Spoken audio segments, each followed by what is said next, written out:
Resident Evil, where to start? In this episode I will take a very personal trip back to 1996. Resident Evil being one of my favorite game franchises. I first heard about Resident Evil from my best friend at the time. He was telling me about this scary game he was playing each weekend when he was at his dad. I had no idea how the game looked like. Me, still playing on my Sega Mega Drive or Super Nintendo, I had no idea what the gameplay was like. I had this image in my head of a 2D side-scroller. Each Monday I asked him about the game, what he has done, how far he got, etc. Then, one fateful week we walked by a magazine shop and there it was. Some screenshots of Resident Evil. My mind was blown away and it wasn't long until I started hammering my parents for a PlayStation.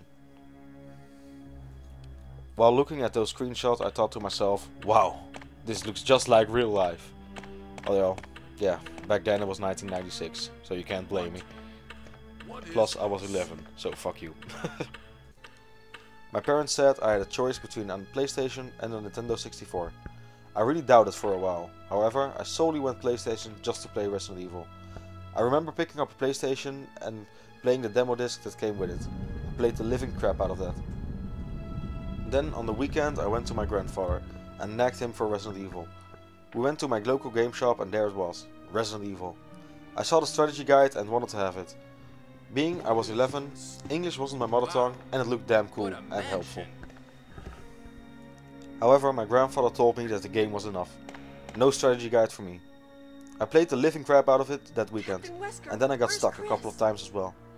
I went back home to my parents and guess what? Later that night my mom went to get the mail and that cheeky bastard of a grandfather of mine slipped a copy of the Resident Evil strategy guide in the mailbox for me. As you can see from this strategy guide, I still have it, and yeah, over the years it got banged up a bit. Considering this was my first strategy guide I ever got, and I used it a lot when I played Resident Evil for the first time, so you can see there's a lot of creases, but yeah, a high nostalgic value for me.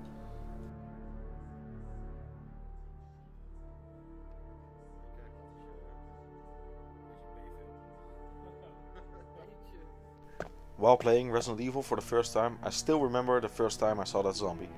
The first time I died because, well, I didn't know what to do. I tried to kill it, but alas, it got to me first. Back then I was amazed. I never have seen anything like this. The graphics, the gameplay, the atmosphere, there even was voice acting. Run, Jill! He's insane!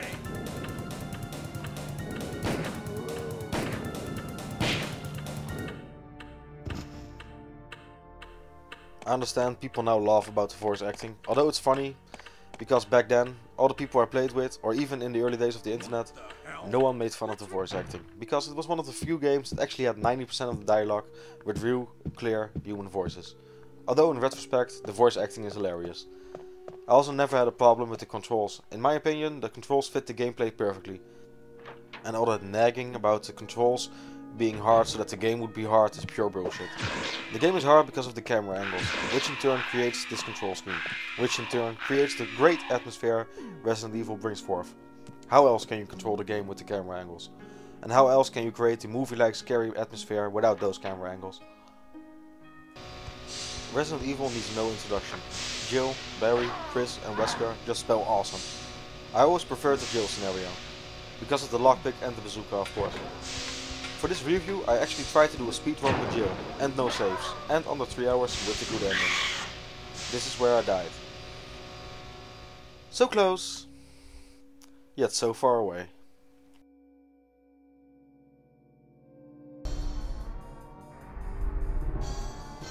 My favorite boss for me in Resident Evil was Yawn. A big ass snake, I loved it. Sometimes I would just play Resident Evil from the start till the first Yawn encounter, just for fun.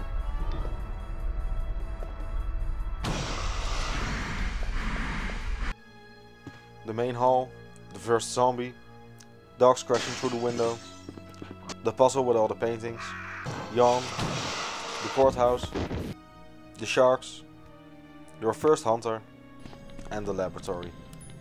This game is just full of nostalgic moments, and I'm sure if you are one of those people who played it back in the day, you would agree. Did you know the Sega Saturn version of Resident Evil had a special enemy? And a battle mode?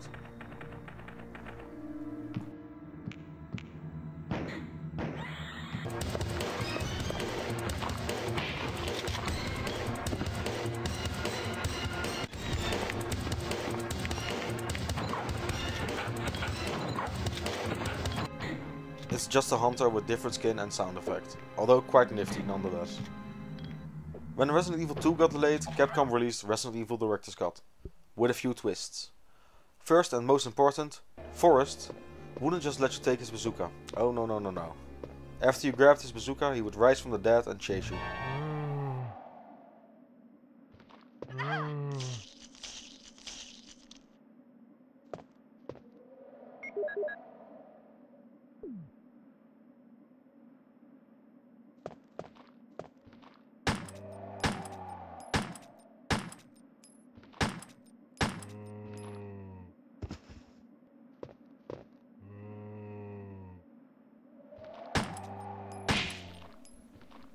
Along with different camera angles,